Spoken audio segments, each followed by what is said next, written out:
Il s'attache beaucoup d'importance à la cohérence des langues. Qu'est-ce que j'entends par cohérence des langues? J'entends par là le fait qu'on peut se promener dans la langue avec une certaine assurance et parce que ça obéit à une certaine logique. Vous avez des exemples évidents. Je pense que n'importe quel imbécile comprend que je mangeais, j'ai mangé, je mangerai, j'aurais mangé, tout ça, ça renvoie au même mot, manger. Mais il y a bien des cas où ça ne se passe pas comme ça. C'est le phénomène des synonymes, notamment. Alors on vous explique que ce mot-là va avec ce mot-là, alors qu'ils ne se ressemblent pas du tout. Et ça, c'est une approche que j'appellerais solsticiale. C'est-à-dire, on a un champ sémantique qui va englober les mots les plus divers, mais dans une même signification. Eh bien ça n'encourage pas au raisonnement.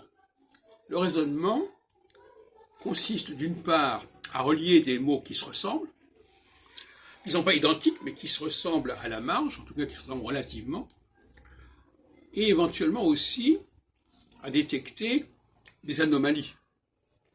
Le raisonnement, ça consiste non seulement à relier les choses, mais à les déconnecter. Quand des choses sont incompatibles ou sont invraisemblables, etc. Donc ça sert dans les deux sens. Une langue comme le français, potentiellement, est capable de développer le raisonnement de ses locuteurs, même de ses jeunes locuteurs. Quand on en prend le mot fin, F-I-N, et qu'on vous parle du mot finir, vous pouvez deviner que finir a à peu près le même sens que fin, ou que finalement. Et même à la limite que définition. Donc de toute façon, il faut enseigner le français par groupe comme ça, par cluster, par groupe de mots qui se ressemblent. Et qui se ressemblent et qui en même temps ont des significations différentes. Mais des significations différentes très relativement. Moi je préfère ça à des mots qui ne se ressemblent pas, mais qui auraient la même signification. Ça c'est très perturbant pour l'esprit. Donc, l'enfant qui apprend à connecter des mots qui se ressemblent, mais aussi à les distinguer,